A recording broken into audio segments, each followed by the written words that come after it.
escada é uma construção que serve para fazer um deslocamento vertical. Nem sempre é assim, mas tem um jeito de facilitar tudo isso. Elevador? Não.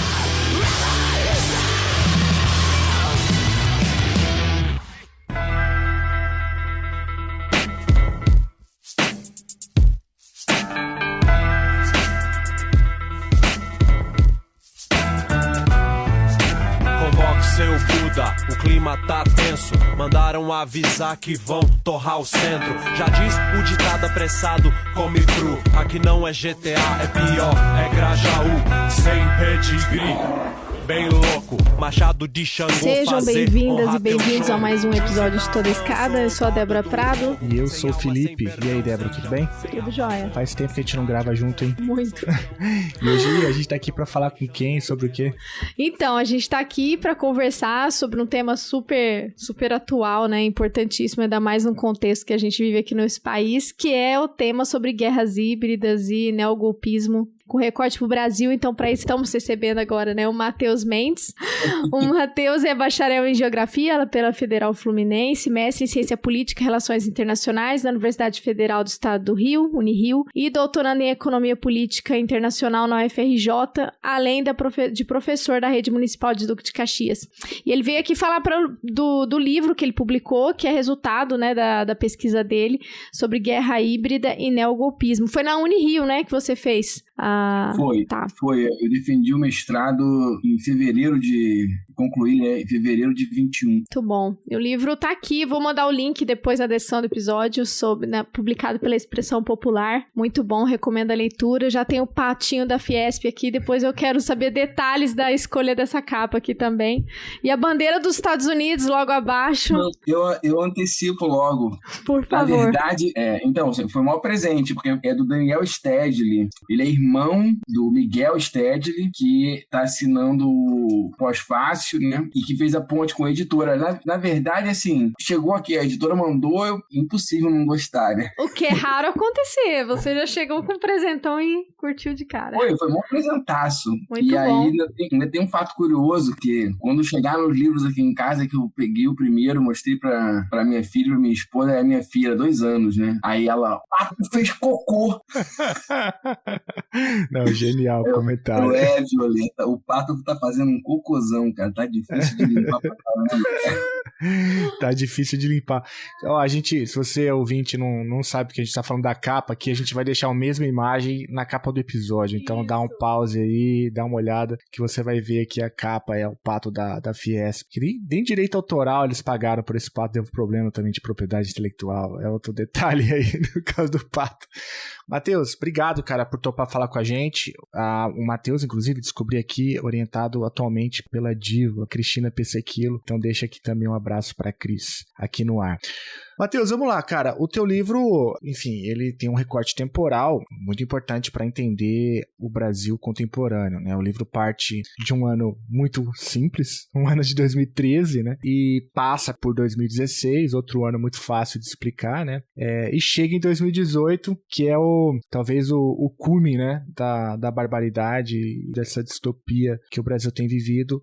Eu digo isso porque é ali que o Bolsonaro é eleito, e a gente tem visto aí o que ele significa, né, para a elite brasileira, para a burguesia brasileira, para a luta de classes no Brasil. E eu queria começar te perguntando o seguinte, por que você parte de 2013, que a gente faz uma ideia, né, que ali começa todos os movimentos de rua que depois vão varrer o Brasil, mas qual é a sua leitura sobre 2013? Porque eu acho que esse é um movimento importante para a gente até entender depois, né, o que você chama de neogolpismo. Dá para você talvez mostrar para a gente como que você se insere nesse debate sobre as marchas? Bem, acho que agora, meio que formalmente, né?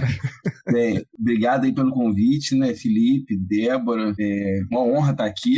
Bem, dito isso, vamos ao que interessa. Então, primeira coisa que eu entendo que 2013 abre uma nova quadra na história brasileira. E assim, isso não é nenhuma sacada minha, porque, em verdade, até onde eu entendo, todo mundo concorda com isso. A polêmica, a divergência e até a briga de facas começa quando começa a discutir 2013, assim, heranças, como que começa, se liderou, quem não liderou, a relação disso com o bolsonarismo pode ser interpretada ou não como uma herança, eu entendo que é. E eu entendo que, assim, ali começa uma nova quadra histórica. Aí, assim, eu entendo isso como um processo, eu até coloquei como crise orgânica, né, que já é um conceito também que não é uma invenção minha, mas é uma crise orgânica, porque ela tem várias dimensões, né?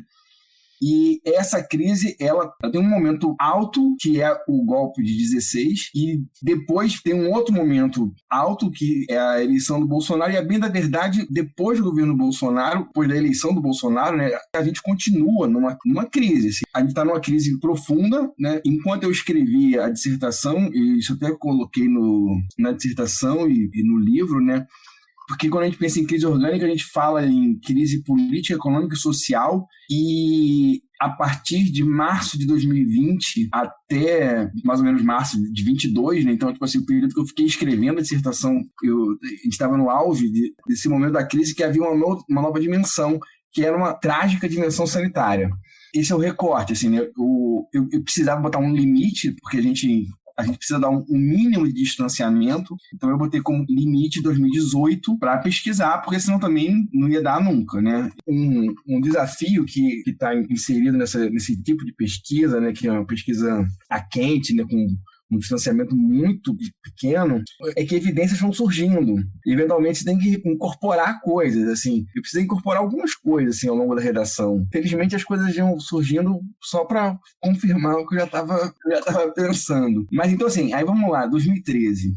Nunca engoli 2013, né? Eu sempre achei muito estranho aquilo tudo. Eu até fui a uma manifestação, a primeira das manifestações multitudinárias, né? Centro do Rio de Janeiro tomado. E eu militei a vida inteira, né, cara? Eu fui liderança de Grêmio, né? Fui liderança de Grêmio do Colégio Pedro II, que, para quem não é do Rio de Janeiro, assim, o Colégio Pedro II é o único colégio federal do país. Então, é uma escola tradicional, é forte no movimento estudantil. Então, eu fui liderança nos anos 90. Então, assim, eu vim do movimento estudantil do Pedro II, depois eu fui para o movimento estudantil na UF, depois eu fui para o movimento sindical nos Correios, onde trabalhei, e na época eu estava isso, né?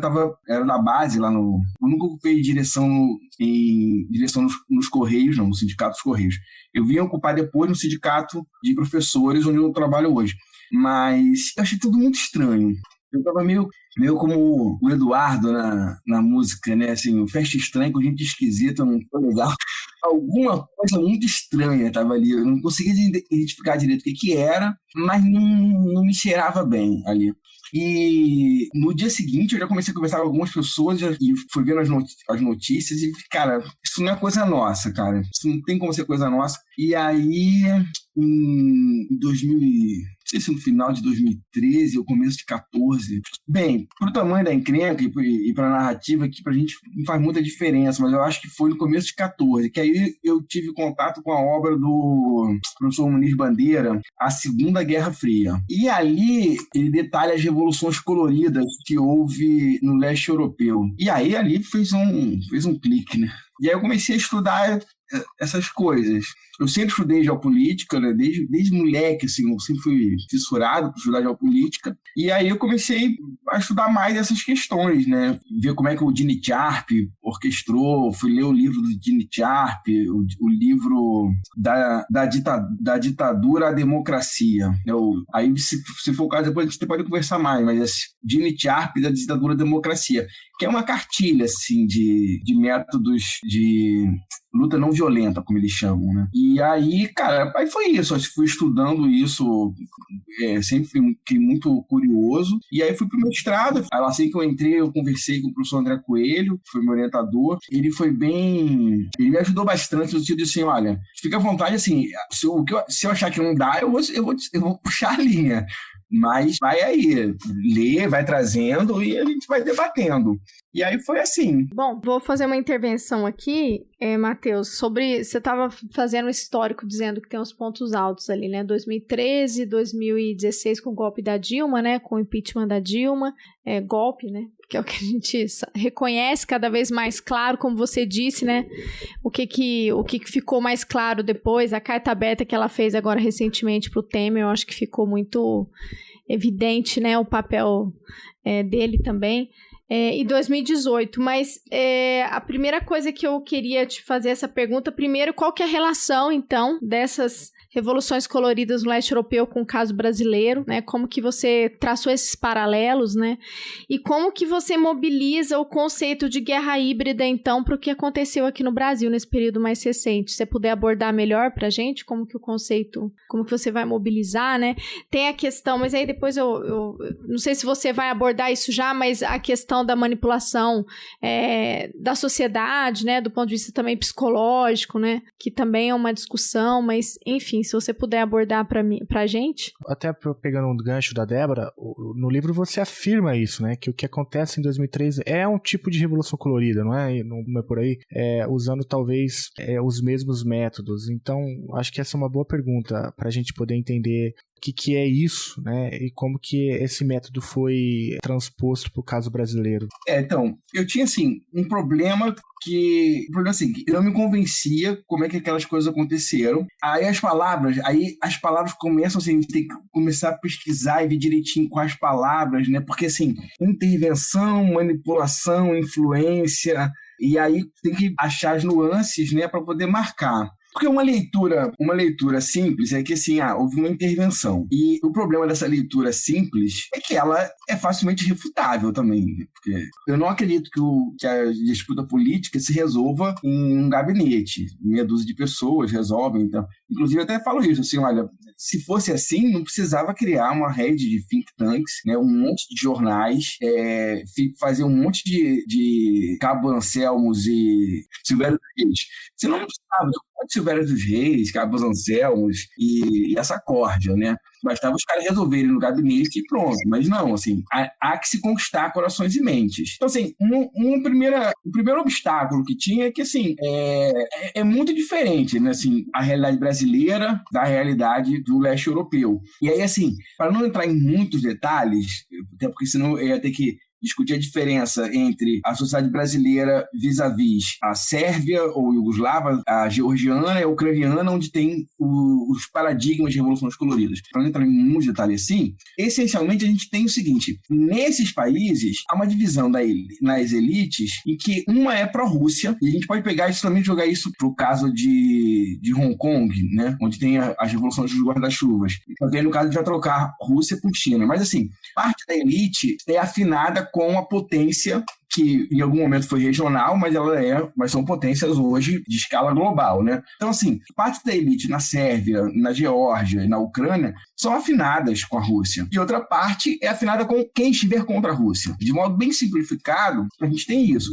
Outra diferença marcante é que esses países vinham há 1 ou 2 gerações, dependendo do caso, né, de uma experiência socialista. Então, o modelo de Revolução Colorida, inclusive ele tem como cartilha, né, como manual de campo, o livro da ditadura Democracia. Que a ideia há que se vender que naquele país não há democracia, há uma ditadura. E lembrando o seguinte, o Jay Char, ele é um cara que ele tinha afinidade com os dois partidos dos Estados Unidos. Então, assim, ele não era um cara do Partido Republicano ou do Partido Democrata. Ele transitava bem com os dois. Então, essa ideia de democracia, a gente pode pensar como que o Fukuyama fala que é democracia, ele só entende um tipo de democracia, que é a democracia liberal. Então é o seguinte, qualquer sistema que não seja a democracia liberal vai ser possível de ser taxado como ditadura. Então, uma das bandeiras dessas revoluções coloridas era a democracia liberal. O outro era uma economia de mercado, e aí, juntando essas duas pernas, a gente tem o neoliberalismo. Ainda que o neoliberalismo possa existir, ele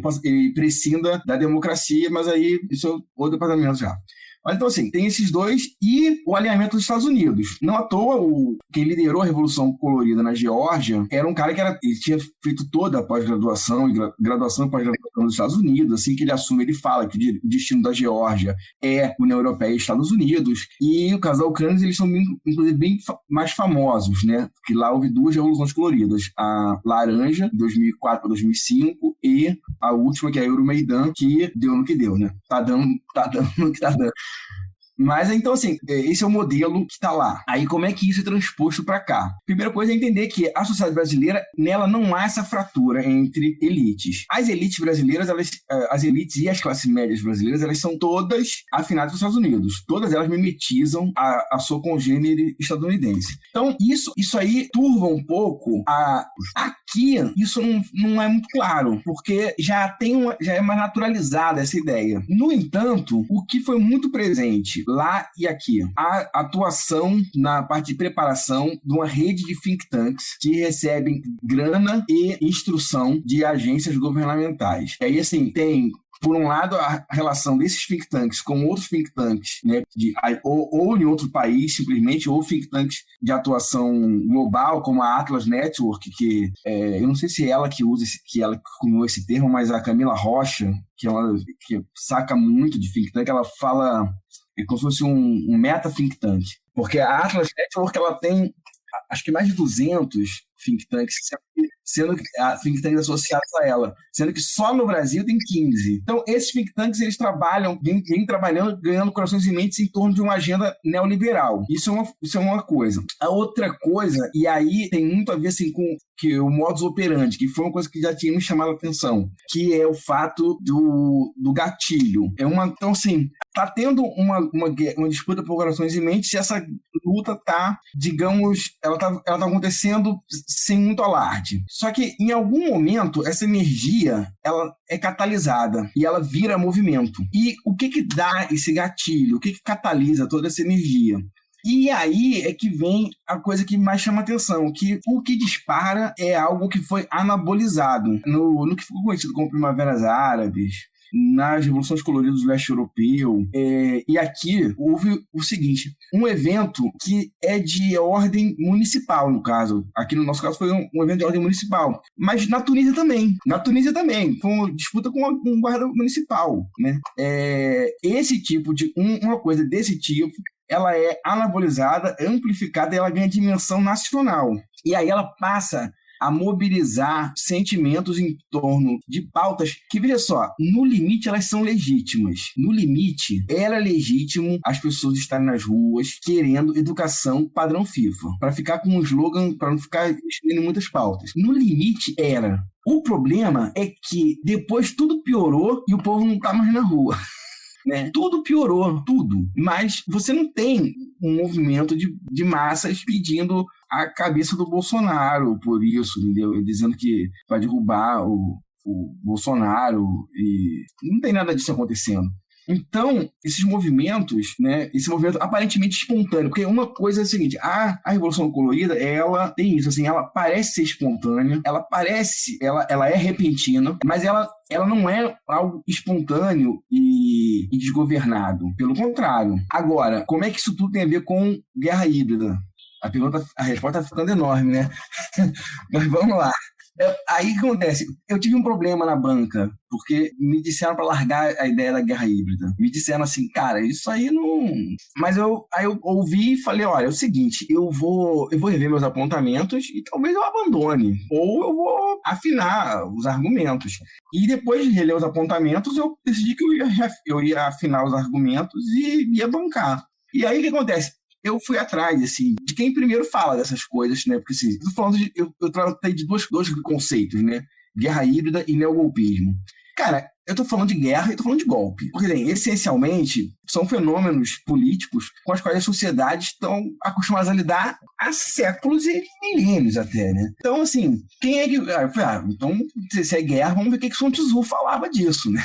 E aí o Sun Tzu fala isso, assim, da questão de como que é importante você conquistar corações e mentes do inimigo para ganhar uma guerra. Como que a função principal do espião é essa, porque simplesmente pegar a informação, isso é uma atividade do espião, beleza, mas assim, mais importante é semear discórdia, é encontrar quem vai ser apoio caso se promova uma campanha contra aquele território. Sun Tzu também já falava de que é melhor ganhar a guerra sem combater, sem desembainhar a espada, nas palavras dele.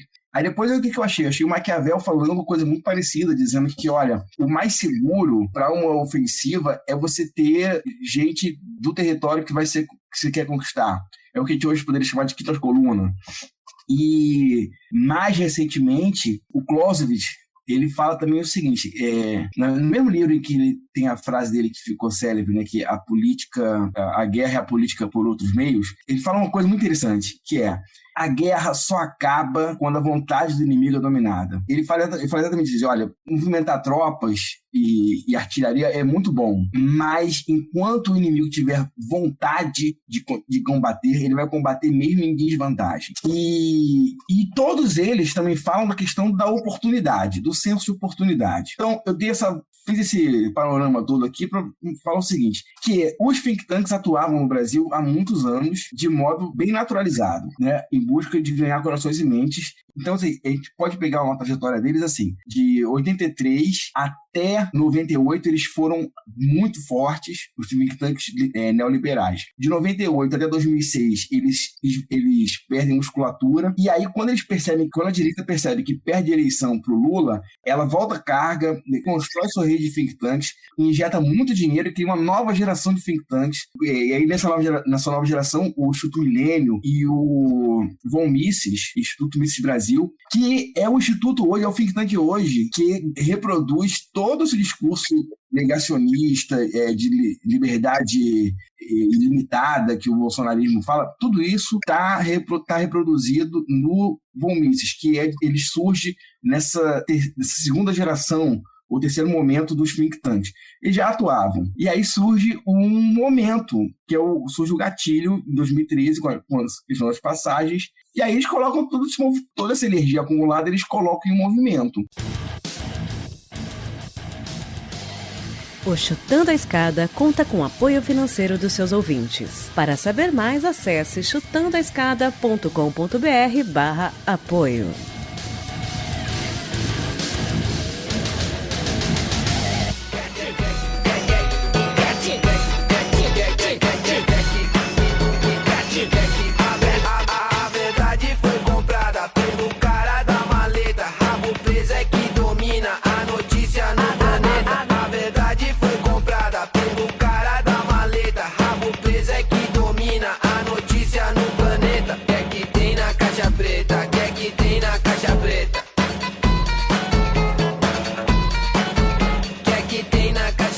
Deixa eu só sistematizar, se você me interrompa se o raciocínio não foi esse, mas na sua pesquisa, né, também, eu li a dissertação também de mestrado, eu dei uma lida lá, e aí, assim, a hipótese sua que você traz é de que o neogolpe que ocorreu no Brasil, né, ele é parte de uma estratégia muito maior, mais ampla, que é a guerra híbrida, né, e aí trazendo esses conceitos que você resgatou a questão da Revolução Colorida, aí eu vou só retomar um pouco o que você traz no livro, da forma como você coloca aqui. A Revolução Colorida é uma situação que antecede uma situação de guerra híbrida, certo? Porque aqui você coloca assim, olha, a guerra não convencional é travada por forças não oficiais, então a guerra híbrida é a materialização de uma nova forma de conflito, né? Aí você coloca, a Revolução Colorida é uma mudança de regime ou golpe brando e consiste em uma operação que solapa a liderança do governo-alvo. Sua principal característica são manifestações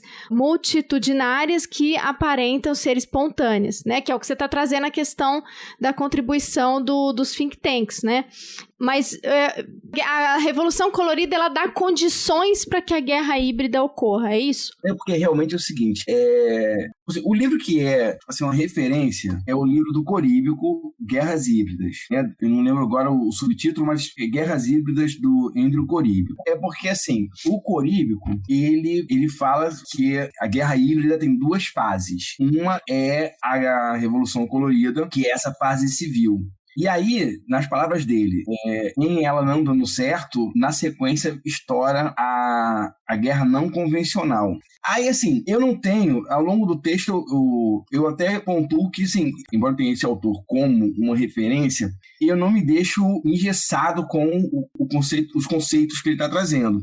porque, assim, outros autores vão contribuir para a ideia da guerra híbrida, e aí, assim, se me pergunta hoje qual é a relação Revolução Colorida e guerra híbrida, eu te falo assim, guerra híbrida é o gênero do qual a Revolução Colorida é uma espécie, assim como o lawfare, que o Coríbico não chega a falar de lawfare. E assim, porque, por exemplo, essa ideia de guerra não convencional, a doutrina estadunidense não faz essa distinção que o Coríbico, que é ligado à doutrina russa, faz. O Manual de Guerra Não Convencional dos Estados Unidos, ele fala o seguinte, que a guerra não convencional é um esforço multi-agências, portanto, ele é travado com todo o Estado estadunidense. E aí inclui guerra de operações psicológicas, econômicas, jurídicas, tudo isso tá no manual deles mesmo.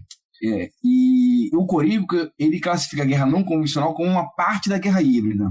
Na doutrina estadunidense, guerra híbrida surge como uma ameaça híbrida. É como se a guerra híbrida fosse guerra híbrida é uma coisa feia que só quem faz é o outro. Os russos falam que quem faz guerra híbrida são os Estados Unidos contra a Rússia. E os Estados Unidos, quando eles começam a construir o conceito, eles usam no sentido de uma ameaça híbrida. E o texto que é fundamental para isso é o texto do tenente-coronel Hoffman. O Hoffman, ele fala sobre ameaças híbridas e ele fala o seguinte, que as guerras no Afeganistão e no Iraque mostraram que foram desenvolvidos métodos de resistência que têm capacidade de diminuir a vantagem dos Estados Unidos no que toca poder de fogo e capacidade de inteligência. E ele coloca assim, quem é o maior executor desse tipo de ameaça híbrida, ele usa como paradigma o Hezbollah, né? Então, assim, ele trata de ameaça híbrida.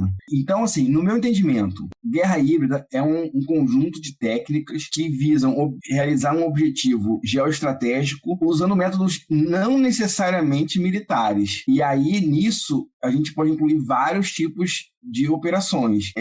Operações psicológicas, lawfare, guerra econômica, e a própria Revolução Colorida, que acaba sendo o auge de uma operação de guerra psicológica, porque ela consegue incutir na cabeça das pessoas de um país a ir contra um governo que promove uma política externa autônoma, entendeu? Por exemplo. As pessoas irem a favor da submissão. Matheus, eu acho que deu pra gente entender a maneira como você entende guerra híbrida e as revoluções coloridas, né? São conceitos, obviamente, que a gente tá longe de esgotar aqui, e nem mesmo no seu livro você diz isso, você pretende esgotar. Mas a contribuição do livro é justamente pegar esse referencial que está em aberto, o debate está em aberto, você até citou agora o debate da banca e tal, que aconteceu. Eu até no início falei que havia, né, alguma dúvida sobre o conceito de guerra híbrida, até pelo que você mesmo falou, né? Tá em Sun Tzu enfim, e a gente às vezes entende essa lógica híbrida como algo novo. O conceito é novo, mas assim, a atuação, né? Esse tipo de ação, esse tipo de intencionalidade, não. Mas a ideia agora é a gente voltar um pouco para o caso brasileiro, né? Como que essas coisas se aplicam à conjuntura que você trabalha no seu livro. Porque, veja, o que está sendo dito aqui é o seguinte: acontece um evento em 2013, um evento aparentemente espontâneo, municipal, mas esse evento acontece dentro de um contexto onde o ódio de classes, eu acho que dá para trazer isso, principalmente por conta do governo do PT, né? Uma intolerância com relação ao governo do PT, fez com que esses institutos neoliberais, esses think tanks, a burguesia brasileira, talvez apoiada por inúmeros setores da economia, certamente, né, a Fiesp é um exemplo disso, mas a gente poderia até falar um pouco sobre parte, né, da teologia protestante, como você está agora trabalhando no doutorado, isso não está no livro, né? Mas ou até mesmo parte da imprensa, enfim, que entendiam que era preciso dar um basta. Então havia um trabalho sendo feito anterior, e aí à medida que um evento municipal acontece, para ficar com o termo que você trouxe, esse evento municipal, ele é anabolizado, né, para justamente tomar num primeiro momento, projeção, até chegar na projeção nacional, mas também num segundo momento, para fazer com que essas pautas que estavam sendo gestadas anteriormente sejam catapultadas, né?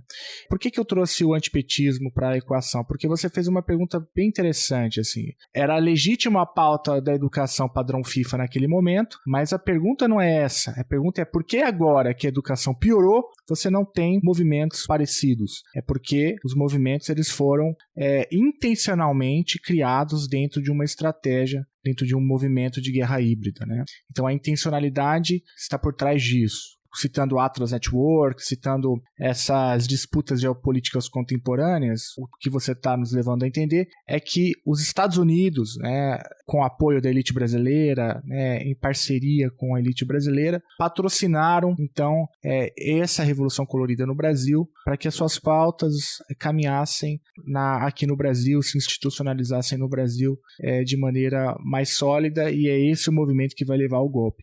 É isso que a gente está falando, ou eu entendi tudo errado? Você pode me corrigir, Matheus, porque eu sou meio devagar mesmo. Não, acho que o encadeamento é esse. É porque, assim, em algum momento da pesquisa, eu ia falar só de neogolpismo, porque o meu orientador, o André Luiz Coelho, ele é um dos caras que discute isso na academia, e tinha um outro professor também no Instituto, no programa de pós, o Fabrício Pereira da Silva, que também é uma das pessoas que trabalha isso no Brasil. Só que aí o que acontece? O que a gente observa? Os neogolpes que ocorreram antes do Brasil, um foi Honduras e o outro foi no Paraguai. Então, tem duas coisas assim, que tornam esses golpes, inclusive, bem parecidos com as revoluções coloridas paradigmáticas, né? A Bulldozer, que foi na Sérvia e Iugoslávia, a Rosa, que foi na Geórgia, e a Laranja, que foi na Ucrânia. Os neogolpes, eles foram extremamente rápidos, assim como as revoluções coloridas. São coisas assim, de semana. Tem um governo e em semana movimentam muita gente na rua e dias, semanas, cai o governo. No caso de Honduras, assim, a depender da contagem que se queira, foram algumas semanas, não mais que 12 semanas, ou alguns dias só. E no caso do Paraguai foi gritante, que dá pra contar em horas, né? Assim, ou você conta em uma semana do evento que gera a crise, que vem derrubar o Lugo, ou você conta o período mesmo do impeachment, do processo, foram 2 dias, né? 47 horas, parece, né? Mas, assim, o caso brasileiro, ele tem a peculiaridade que é diferente do que houve nos outros neogolpes. Aqui teve gente na rua. Os neogolpes ocorridos em Honduras e no Paraguai, eles foram rápidos e sem povo na rua. Não vou entrar na discussão por que não teve povo na rua, mas o fato é que não teve, né? E isso, inclusive, gerou mais discussão. Isso abriu um flanco sobre se foi ou não um golpe. Inclusive, na academia, né, eu peguei um trabalho que o Fabrício Pereira da Silva fez com o Gabriel Vitulo, em que eles analisaram como que a academia latino-americana e brasileira tem lidado com esses neogolpes. E eles falam, olha, na verdade, assim, tem se interessado muito pouco e, na maioria das vezes, tem passado a ideia de que não foi golpe. E no caso brasileiro, a aceitação foi ainda maior. A aceitação de que foi um processo normal, vida que segue, foi muito maior. E uma das explicações que eu e o André pensamos foi que isso tem a ver com o fato de que foi em banho-maria, né? Foi o sapo na panela de água quente, né? Assim, a água foi esquentando devagarinho. Então, assim, aqui foi sedimentando devagarinho, mas, assim, sobretudo, tinha povo na rua. E isso barateia muito a operação golpista. Isso barateia o custo de operação, né? Porque uma coisa é você dar um golpe sem base popular. É só a gente ver o impasse que tá. Se o Bolsonaro tivesse base, ele dava o golpe. E não é porque ele perderia a eleição, não. Ele dá golpe porque é da natureza dele. Ele quer fechar o regime, né? Mas ele não dá porque não tem. Porque uma parte dos milicos sabe que não tem base para isso. Vai ser necessário muita violência. E a Revolução Colorida, ela está no pacote das ações não violentas. Ela gera instabilidade, ela gera um desafio político para o governante sem violência. Fica num impasse muito grande, porque assim, as pessoas me perguntam, mas então ia fazer o quê? Porque assim, se fosse reprimir mais aquelas manifestações, ia dar mais problema. Então assim, fica numa situação É tipo aquele jogo de... Molecada faz muito assim, né? Para eu ganho e para você perde. Porque se não faz nada, a Revolução Colorida se instala, desestabiliza e o governo cai. Se reprime com violência, uma ditadura, querem coibir, querem nos cercear. Então, assim, vamos pegar aqui, assim, por exemplo, a questão da violência. Né? Porque uma das explicações para que o povo foi para a rua foi a repressão. Gente, desculpa, assim, se enquanto eu estava escrevendo eu não tinha exemplo, Jacarezinho não fez isso. Foi mal, assim, não é pela violência policial que as pessoas foram pra rua. E mesmo assim, quando foi implementada a agenda neoliberal, eu fui pra rua nos anos 90. Eu era adolescente, era pra eu ficar mais assustado com a pancadaria nos anos 90. Cara, eu nunca vi tanta violência, cara. Assim, muito tiro, sem sacanagem. Eu nunca vi tanta garra lacrimogênea, cara. E aí, assim, isso não tá mais sensibilizando a população. Acho que, assim, tava tanto como tava antes, porque antes foi falseado. Antes, a Folha de São Paulo incentivou. A Folha de São Paulo, no dia 13 de junho, que é um dos dias-chave, é o dia 13 de junho. A Folha de São Paulo, no dia 13, ela tem um policial com a testa ensanguentada na capa e o editorial fala, é hora de retomar a Paulista. Aí a polícia bateu. Se bateu mais que o normal, honestamente, eu não sei. O que eu sei é que no dia seguinte, a página vinha dizendo que a violência da polícia promove caos, e aí tem uma mulher branca apanhando pelas costas de um cacetete do policial preto. Gente, a sociedade machista, racista que a gente vive, essa imagem é muito forte, né? E aí, assim, aí dá o gatilho, e aí, porque a polícia perdeu a mão, não sei o quê. E aí, junto com isso, vem uma fake news de as pessoas usarem bandeira nacional porque não poderiam apanhar. Nunca vi isso na minha vida. Se fantasiar de bandeira, a polícia não vai bater. Desculpa, assim, nunca vi um negócio desse. Mas não é à toa que no dia 17 as ruas estavam coalhadas de verde e amarelo, né? Ô, Matheus, vou pedir de novo, assim, na verdade eu pedi pra você explicar pra gente, né, a relação entre guerra híbrida e Revolução Colorida, né? E achei super interessante, inclusive, o seu trabalho, achei que o livro deixa muito bem organizado, assim, os conceitos. E eu queria, assim, se você pudesse simplificar, assim, né, de uma forma mais concisa, né? O que é o conceito de neogolpismo? Você já trouxe aqui, né, sobre esse histórico na América Latina, que são os novos golpes mais contemporâneos, mas aí você traz também, se você puder incorporar aqui na nossa conversa, você traz a questão da sofisticação desse neogolpismo, né? Porque eles têm semelhanças, né? O caso do Paraguai e Honduras, e aí você coloca, mas no Brasil tem essa questão da luta popular, do envolvimento da população, né? De ter uma pressão não só da população, né? De outros setores. E se você puder explorar melhor pra gente esse conceito de guerra híbrida, acho que ficou bem claro, assim, como que você entende a questão da guerra, entendi a relação. Eu só queria, se você pudesse retomar, porque o argumento que você traz lá, né, na dissertação, de que o neogolpe no Brasil é parte de uma estratégia maior de guerra híbrida. Aí, se você puder explicar melhor essa parte. Então, o que acontece? Eu e o André, eu fiz um trabalho para a disciplina do mestrado sobre os golpes. O golpe brasileiro, eu fiz, ele é um neogolpe 2.0. Se o neogolpe já é um golpe 2.0, né, 2.0, a gente é neogolpe 2.0, né? É outra parada. E uma das diferenças foi essa, assim, do povo na rua. Porque, assim, o golpe de Estado, aí também, como a ideia é mostrar que foi um golpe, então eu fui também procurar, como é que é essa história, no período moderno, quem é que discute esse negócio aí? Quem é que tá nessa resenha? Aí eu trouxe a evolução do golpe de Estado. Assim, e o que hoje a gente chama de autogolpe foi o golpe de Estado, ele era mais o que a gente hoje chama de autogolpe do que o contrário. Era mais assim, o monarca dava um golpe para conseguir mais poder, e não assim, alguém que dava um golpe para derrubar o monarca e trocar. Inclusive, nesse tipo de processo havia mais cara de revolução, porque precisava movimentar mais tropas, era outra história.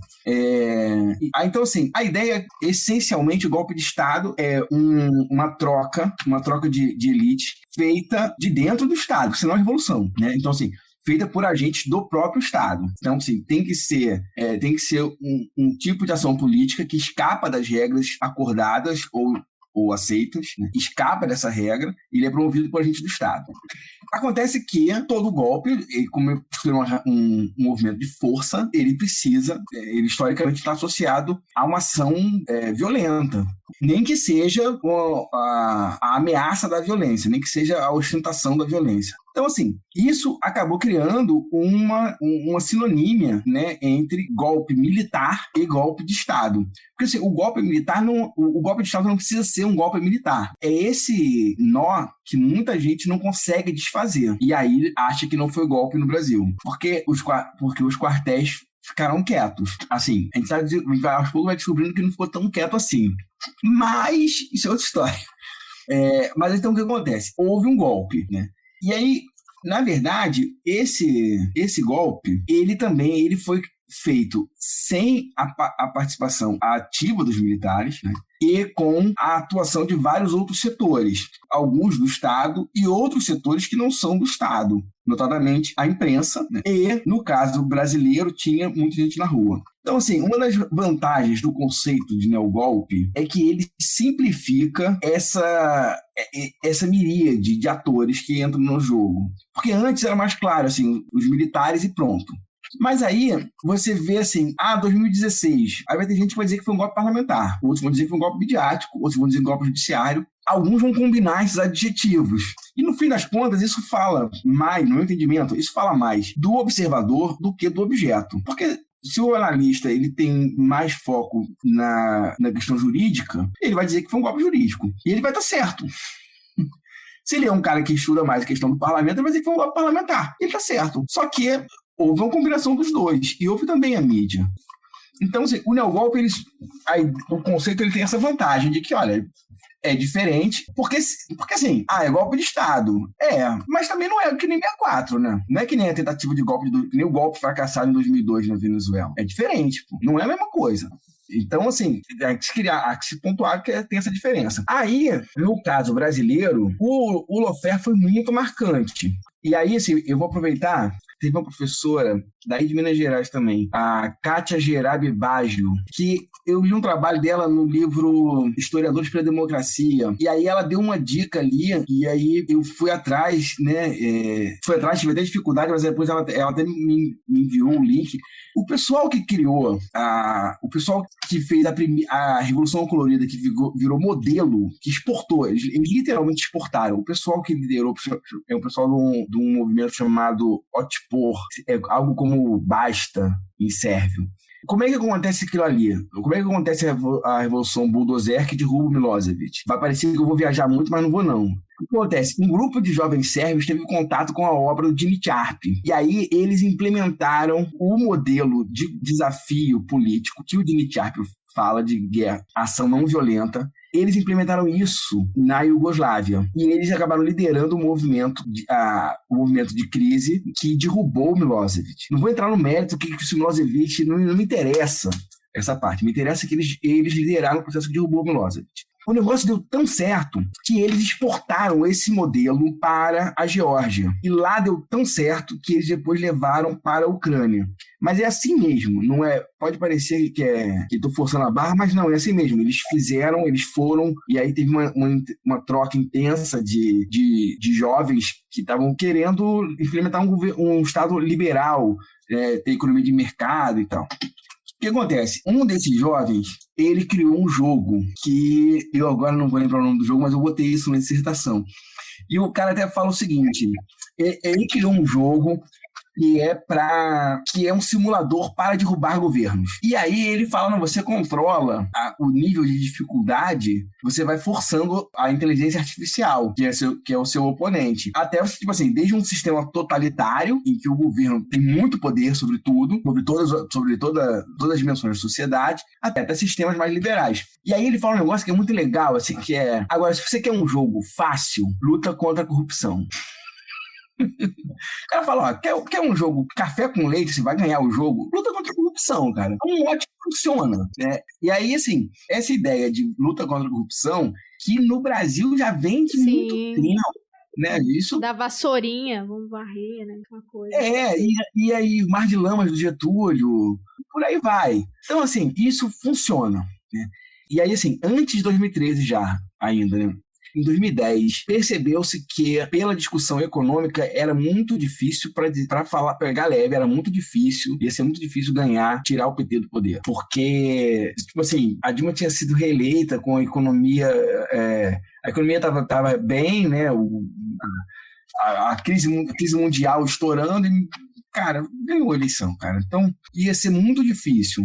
E aí, então, perceberam que, olha, temos que mudar o flanco. Vamos partir para outra frente. Qual vai ser? E aí ganham força as pautas conservadoras, porque inclusive o Serra faz o primeiro balão de ensaio nesse sentido, né, quando ele joga a questão do aborto contra a Dilma. Ali, eles já perceberam que ali, como diriam os gaúchos, né, tem café no bule, ali tem café no bule, cara. Joga por ali que ali tem sucesso. Por outro, vem a questão da corrupção, que aí já venha, né, Tem gente que fala que o golpe mesmo começa em 2012, com o julgamento da P470, que ficou conhecido como mensalão. Tem gente que fala que começou ali. O fato é que, em 2012, houve o julgamento, né? E desde 2006, o governo Lula veio sendo atacado com essa questão, mas isso não estava tendo força, né? Nem isso estava tendo força. E aí, aí depois vem 2013, e aí já falou bastante de 2013, e aí o que acontece? Aí agora a direita brasileira tinha gente na rua, com pautas difusas, o que é ótimo para manipular, né?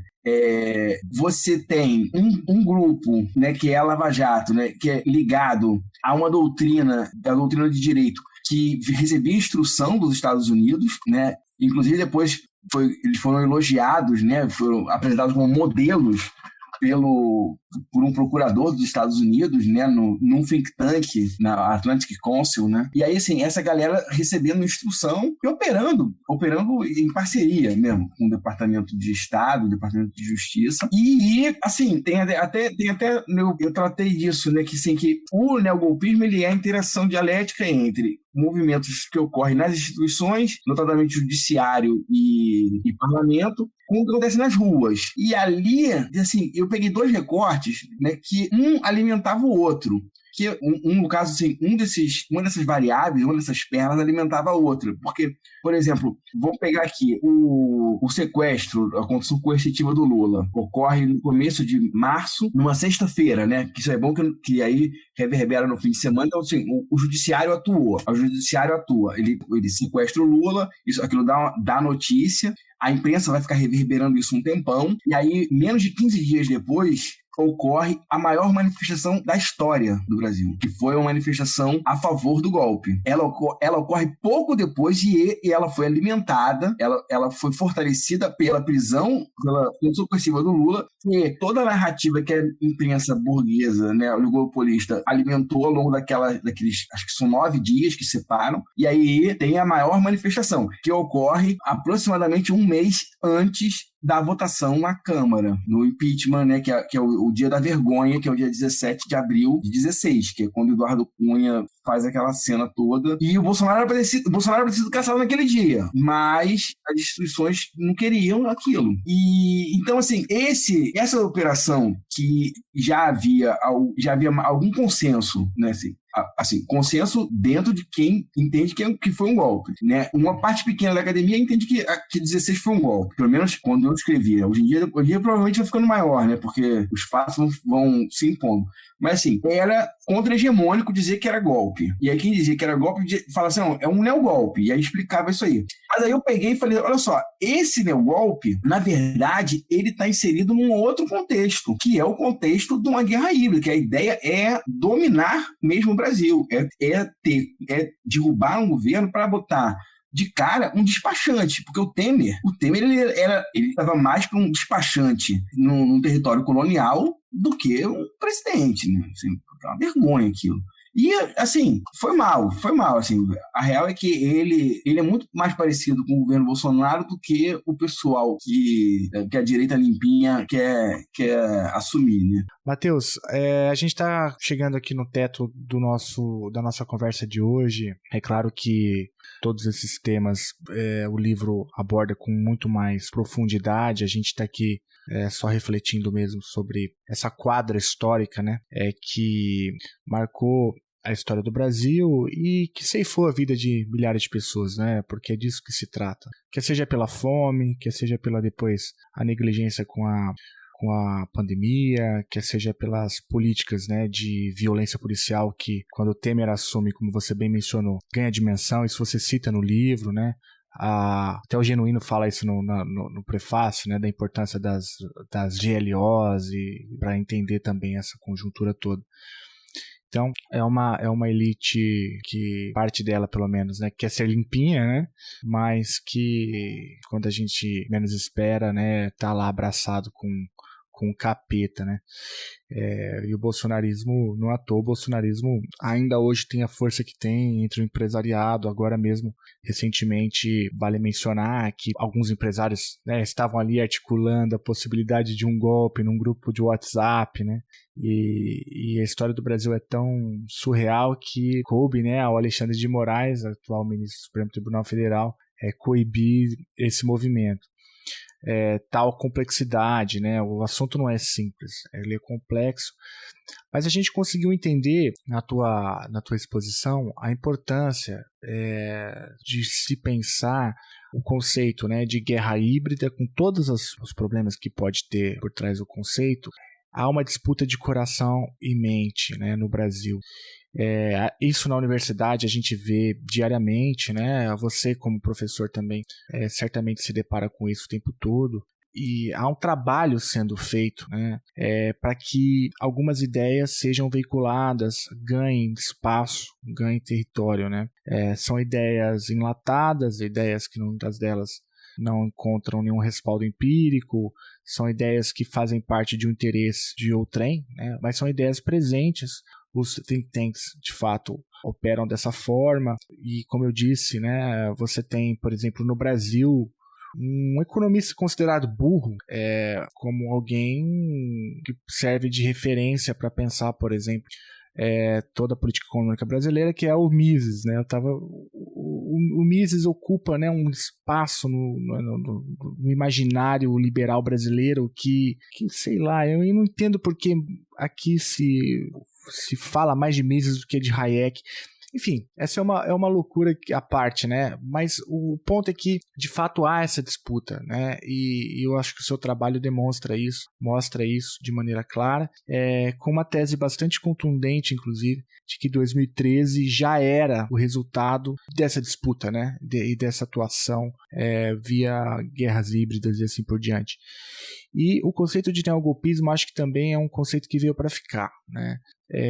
Porque, veja, não se trata de um ou dois casos, né? São diversos casos na América Latina onde os golpes ocorrem dessa maneira, né? Usando o lawfare, usando práticas desse tipo, né? Então, a gente ainda tem muito que avançar sobre o estudo de 2016, sobre o que aconteceu ali. Agora, na eleição, isso tem aparecido com mais força de novo, né? Porque há uma disputa pelo legado aí da Dilma, e o seu trabalho contribui bastante com isso. Já que assim eu vou abusar, então vou pedir para você chegar até o final, porque você pegou, a gente falou bastante aqui de 2013, 2016, mas você vai até a eleição do Bolsonaro, né? Se você quiser...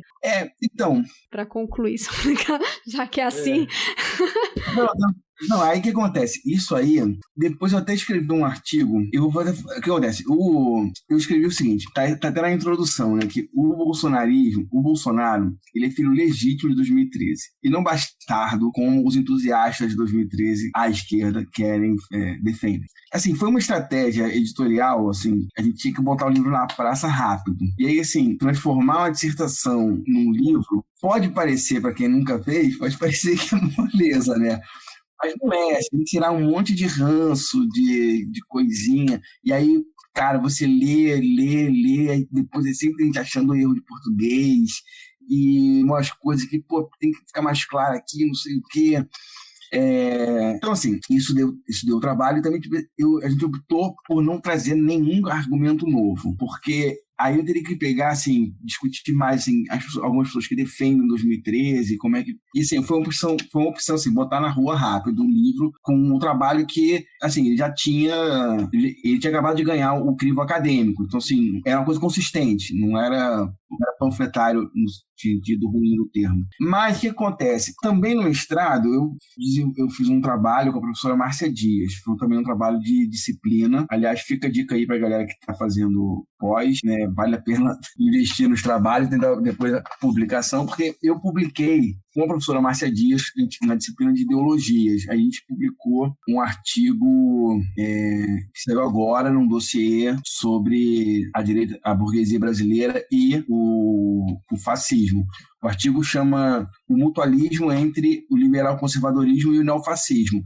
Esse trabalho, ele resumidamente, a gente defende a seguinte tese, que o neoliberalismo ele era a grande bandeira e o grande articulador do movimento de 2013, mas ele não tem votos. Os candidatos genuinamente neoliberais, e aí pegando a ideia da Nancy Fraser, que o que a gente entende como neoliberalismo, né, o que é puramente neoliberal, é o que a Nancy Fraser chama de neoliberalismo progressista, que é a galera que é assim, uberiza todo mundo, né? Que se foda direitos trabalhistas, que se foda direitos sociais, mas, poxa, vamos falar em nome das mulheres também, vamos tentar incluir os negros, vamos fazer ações afirmativas, vamos pensar em pautas de meio ambiente, que é a cara dos governos Clinton, Blair e Fernando Henrique. Acontece que os candidatos que representam essa bandeira no Brasil, eles vão perdendo a eleição há muito tempo, né? Eles perderam em 2002, 2006, 2010, e mesmo com o negócio, a Revolução Colorida já em movimento em 2013, eles perderam a eleição de 14. Então, assim, ficou muito ruim, né? Um amigo meu, Mike Nelson, meu amigão lá trabalhei com ele nos Correios, ele falou, cara, eles perderam com o melhor alazão deles pra Dilma, e tipo assim, o governo Dilma tava difícil, né, cara, assim, tava difícil ali em 2014. Assim, não tem densidade eleitoral. E aí é que vem a ideia do movimento de massas, que a Revolução Colorida dispara, mas fica ali meio solto, mas assim, os demônios saem dos armários, né? E aí eles começam a transitar, e um demônio começa a descobrir que existem outros demônios e ficam amiguinhos. Aí pronto. Aí esses grupos entram em movimento, né? E o bolsonarismo, ele vai dar a densidade eleitoral que o neoliberalismo não tinha. Porque é esse movimento de massa, de corte neofascista, que é uma característica do fascismo, um movimento de massas, né? O fascismo é um movimento de massas. Então, esse aspecto foi que conferiu densidade eleitoral para ganhar uma eleição. Para gerar na massa, né, no corpo social, uma ideia realmente assim, de que menos Estado é melhor. Isso vem associado a um monte de outras coisas, pautas inclusive de corte fundamentalista religioso, fundamentalista cristão especificamente, e isso que dá esse amálgama, isso dá muita densidade, isso faz as pessoas irem, né, se movimentar em torno desse, como diz o Walter Pomar, desse cavernícola, né? É isso.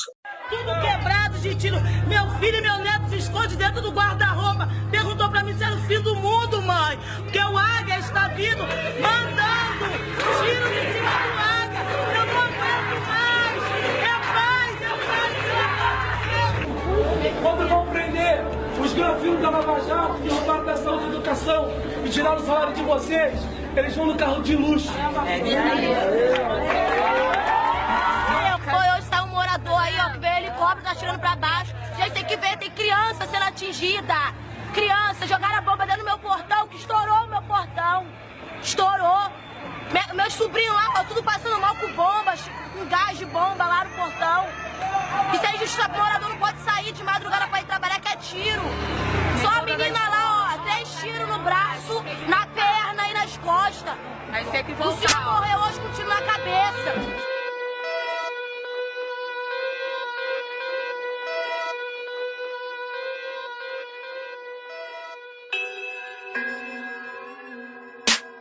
Trocas de plantão, a bala como é vera. Ontem teve arrego, rolou baile na favela. 7 da manhã, muito tiro de meota. Mataram uma criança indo pra escola. Na televisão, a verdade não importa. É negro favelado, então tava de pistola. Na televisão, a verdade não importa. É negro favelado, então tava de pistola. É isso aí, Matheus. Cara, muito obrigado pela conversa. Eu adorei te ouvir. Acho que como eu disse lá atrás, né? O teu livro faz uma contribuição importante para a compreensão dessa quadra histórica que a gente está metido. Obrigado pelo elogio e pelo convite. Não, foi uma alegria poder te receber aqui. E também uma grata surpresa saber que você está trabalhando, né, no doutorado com a Cris, para entender também essa face, né, talvez se entende bem da teologia aí, que chega no Brasil, americanizada, enlatada, e que ajuda muitas vezes a legitimar coisas parecidas como essa, né. Então, obrigado, Matheus. Obrigada por você ter participado com a gente, né, altas horas a gente aqui batendo papo. E te parabenizar pela publicação do livro, muito parabéns pela pesquisa, e achei incrível também a capa, então fica meus parabéns também pra família Stedley, né? Cara, isso aí eu até falava meio brincando, meio sério, assim, né? Porque quando começou a circular o pré-venda e tal, aí é a capa, né? Vai jogando. Aí, todo mundo elogiando a capa. Cara, enquanto ninguém leu o livro, o pessoal tava falando, até teve uma que foi o máximo, rapaz, que eu mandava tudo isso, eu mandava pro Miguel Stedley, né? Teve uma que falou assim, cara, esse foi o máximo. O cara escreveu assim: quem diz que nunca comprou um livro pela capa é porque nunca viu esse aqui. Muito bom, ficou muito legal. Até a pessoa começar a ler, rapaz, só vamos falar da capa. Nego favelado, então tava de pistola.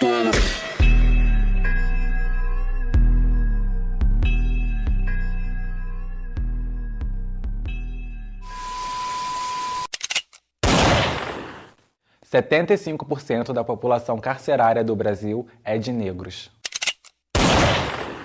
Em 10 anos, o número de mortes de mulheres brancas caiu em 12%, enquanto de mulheres negras aumentou 14%. 70% das pessoas que vivem em situação de extrema pobreza no nosso país são negras. A cada 12 minutos, uma pessoa negra é assassinada no Brasil. No Rio e São Paulo, de 10 pessoas mortas em operações policiais, 7 são negras.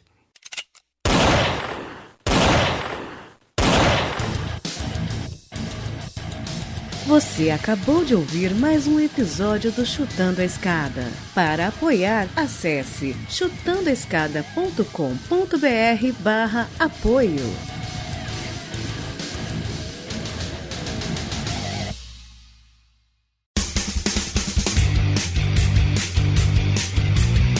Cortes, edição de podcast.